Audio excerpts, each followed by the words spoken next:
All right, guys, Tactical Minds here. And today we want to go ahead and talk about what to do should you find yourself in an active shooter situation.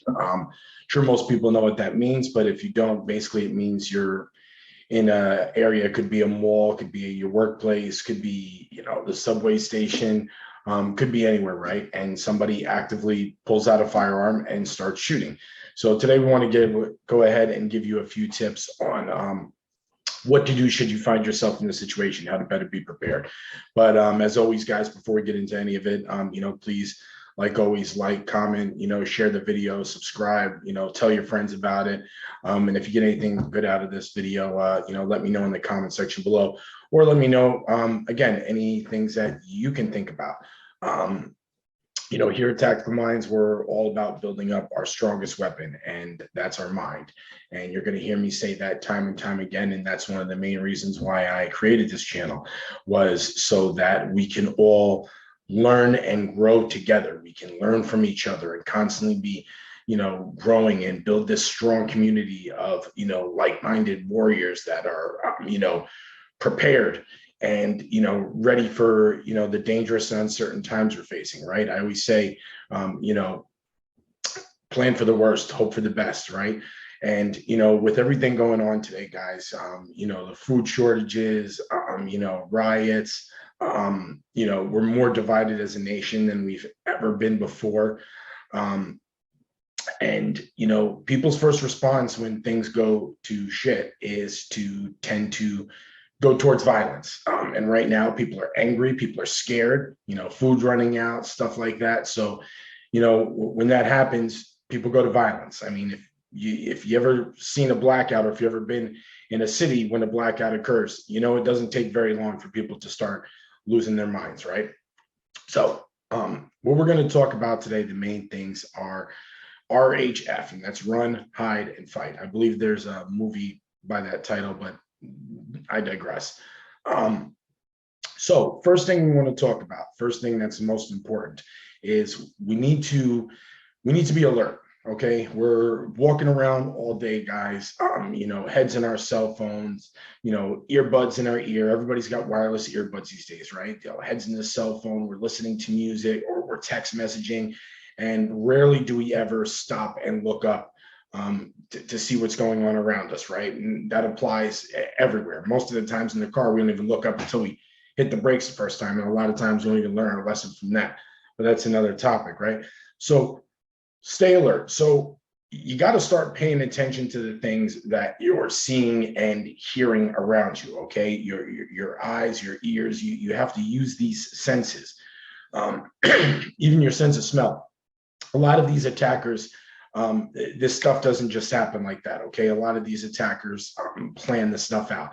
I believe the last attacker, the guy on the subway station in New York, this guy had thousands of videos out there about, his hatred for, certain groups of people and stuff like that. So a lot of times this is something that's planned out. And also, when we're looking around us, a lot of times these people are going to be, as they're getting ready to get into attack mode, naturally a little amped up, right? And probably naturally a little bit nervous, okay?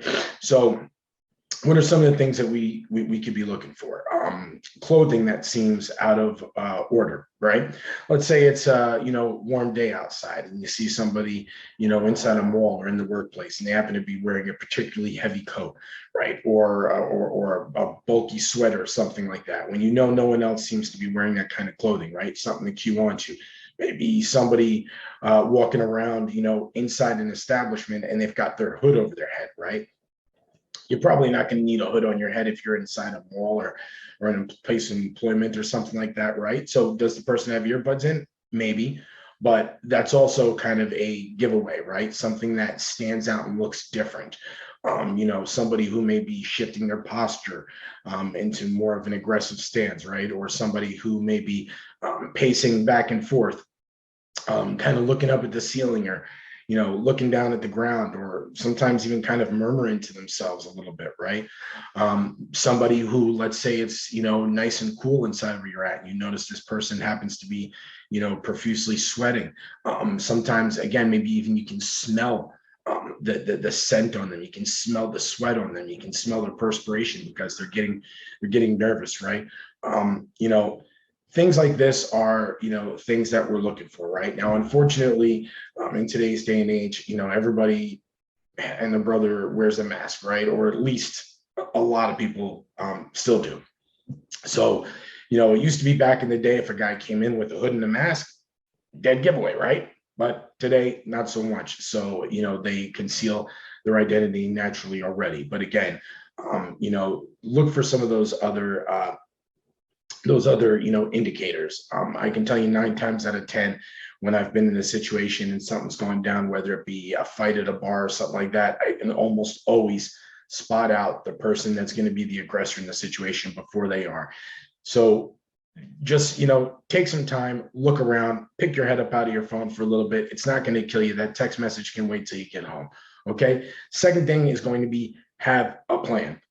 When you go somewhere, take 2 to 5 minutes. Okay. Have a plan. Have a plan before you go out. If you have a family with you, have a plan and discuss it with your family. Discuss with your spouse and your children, and let them know, hey, if something goes wrong, here's what we're going to do. Okay. I mean, if you're in a mall or something, tell your spouse and your children, right? Like, hey, if something happens, these are the exits. Here's where we're going to try and go. If for some reason we get split apart in the chaos, which is very likely to happen, here's a meeting point where we can meet up, where it's a safe point that's, away from the stuff that's going on. Make a plan. It doesn't take long. I once dated someone who said it was exhausting watching me just watch everything that goes on. And I understand that to an extent, right? You don't have to watch to that much of an extent, but, have a little bit of, situational awareness and have a plan, ready in place. Have a plan ready to go, right? Plan out, like I said, alternate routes of egress. When you're walking into a place, know where the stairwells are, know where the hallways are to get away from the main area, know where different exits are, right? Those 5 minutes could be crucial to saving your life, okay? Because when the bullets start flying, everybody's going to be running around and panicking like crazy. And if you have a plan in place already, you're going to be 10 steps ahead of the game, right? Because all you're going to do is go into enact that plan mode, and you're going to be a lot more prepared while everybody's running around trampling each other. Okay.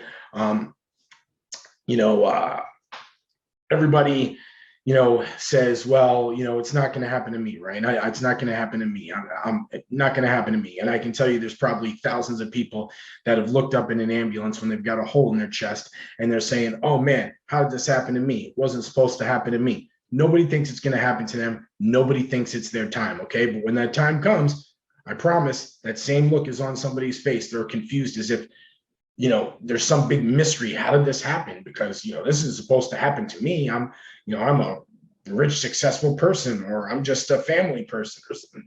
Fact of the matter is, guys, it can happen to everybody. Don't be that guy or woman that ends up in the back of the ambulance with that surprised look on your face as if there must have been some great mistake because you're sitting there with a hole in your chest. Now, next thing, if you're a concealed carry holder, which you guys know I will advocate for, you can try and step in and stop the threat yourself, right?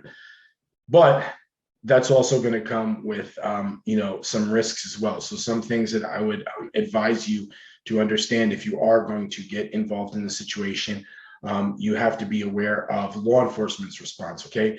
Law enforcement responds very differently to active shooters today than the way they did back in the days of Sandy Hook. You guys remembered that the cops were outside, they were waiting for backup and everyone to get there, and bad things were going on inside, right?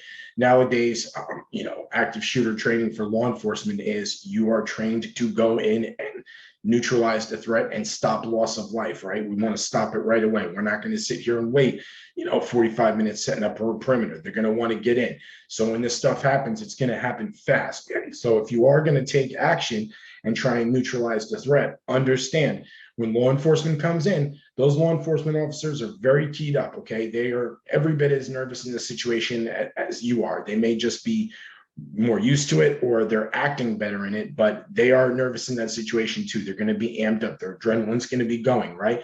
So they're going to be looking for a person with a gun. If you're that concealed carry holder and you do decide to, again, step in and mitigate the situation, don't have your weapon, disarm yourself when law enforcement gets on the scene, and, you know, have your hands visible and always at like chest level, at least chest level, okay?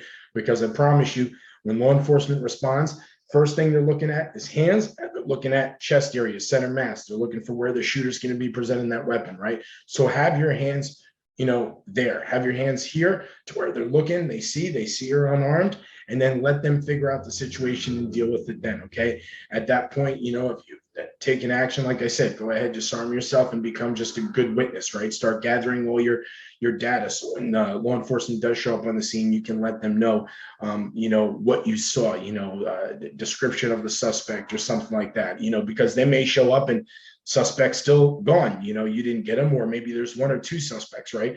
So, you know, try and gather as much information as you can to give to law enforcement, because that's going to be a, you know, good thing for you. Now, if you're not carrying a weapon, I at the very least would say everybody should carry at least a flashlight and a tourniquet. You know, you can go buy those tourniquets for very cheap, guys. They're not expensive. You've seen me use them in my other videos, Survivor First Aid. And if you haven't seen that video, I'll go ahead and link it in the description section so you can check it out, how to apply a tourniquet. But, you know, have yourself a tourniquet and a flashlight, right? If you're in an area where the lights go out, or maybe you have a way out, if you can just see down a dark hole, you know, that's a reason to have a light, right? To light up the area. Also, as we've talked about in videos before, a flashlight could be a very simple use for self-defense, right?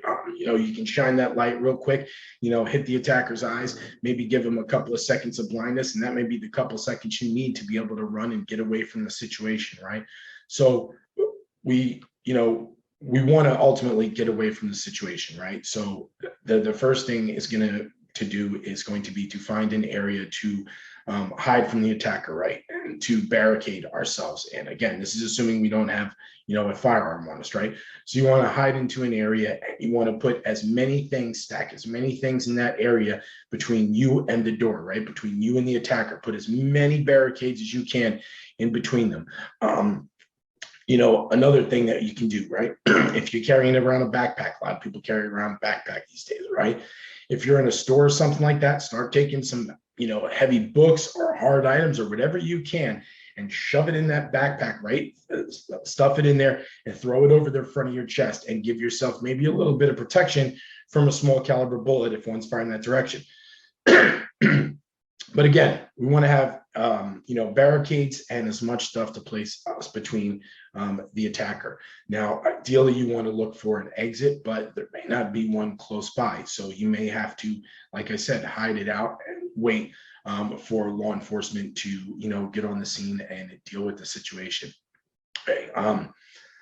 Next thing is, once you are in an area where you feel that you're pretty good and hidden, you've got some barricades up on the door, next immediate issue is going to be medical.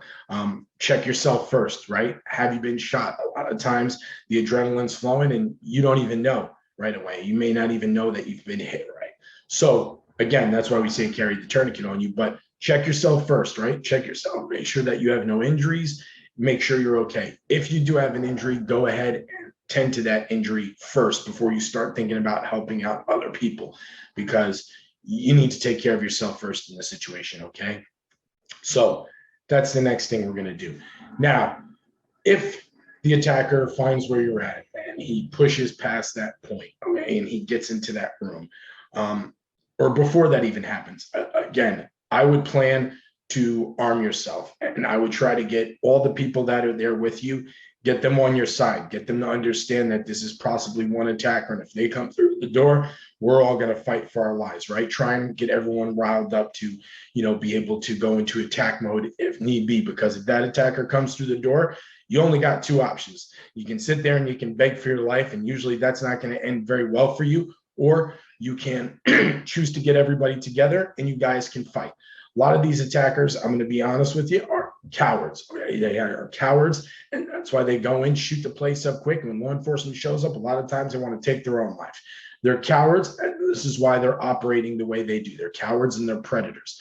Okay. A lot of times they're not ready for a fight. They're counting on the fact that you're going to be scared and you're going to be fearful for your life, right? They're not ready for you to be, attack them or make them in fear of their life. So if they breach past that, that door or that barricade, you got to be prepared to fight. Now, first thing is have a reason to fight. Everybody's got something, right? I don't care if it's a dog or if it's a cat or if it's a spouse or children. Everybody has a reason why they want to make it home at the end of the day, right? Have a reason to fight. Get that reason in your head and get yourself mad that this person's trying to take away you from getting home that evening, okay? You have to get that mindset going because, again, if this goes south quickly, you're not going to have a lot of time to think. You're going to have to act, right? Second thing is go ahead and arm yourself. And when I mean arm yourself, look, just because you're not carrying a gun, there's weapons everywhere, okay? If you're in a mall, clothing racks, which is essentially a middle bar, right? A lot of department stores have those big hanger things, right? That they can reach stuff up, very high, right? That's a weapon in itself, right? A stapler, a phone, pull out the damn scanner that they use to scan the clothing tags or whatever. The point is, there's weapons all around us, right? Something even as simple as having, a set of keys and just putting them in between your knuckles and giving you something to scrape and to fight the attacker with, right? There's all different types of weapons around you. And, most of the times we don't realize it. You just got to get creative because at this point, like I said, if it comes down to you and them, you're going to have to, you're going to have to fight. You're going to have to fight for your life. It's as simple as that. So that being said, again, have that prepared mindset that you're going to fight back and have yourself a way to fight back should that be your last alternative. And that should be your last alternative. So again, the last thing I just kind of want to leave off with as well is that, remember when law enforcement does show up on the scene, it's going to be a very tense day for them and their adrenaline's going to be going. At the end of the day, they're just trying to make it home like everybody else, right? They're just a normal person with a badge and a gun and a heart that bleeds the same way yours does, okay? They're trying to make it home like anyone else, so they're going to be keyed up already. So again, don't give them a reason to see you as the threat because what they're looking for is a person with a gun. Don't let that be you. Like I said, keep hands visible, stay calm, follow all their directions, let them take control of the scene, and just be a good witness. Gather all the information that you can so that you can get to the officers. Because if the shooter gets away or something like that, hopefully you can provide enough information to where they can catch him down the road. And that was the case with the subway shooter in New York. They ended up catching up to him, later down the road. They didn't get him in that day. Anyway, guys, hope this video is helpful, to you. And again, please let me know in the comment section anything that you would do differently. We can all learn from each other here. That's what this channel is about. So that being said, guys, thanks as always for watching the video. Stay safe, stay tactical, stay dangerous, stay up to date on your active shooter knowledge. All right. Have a great day.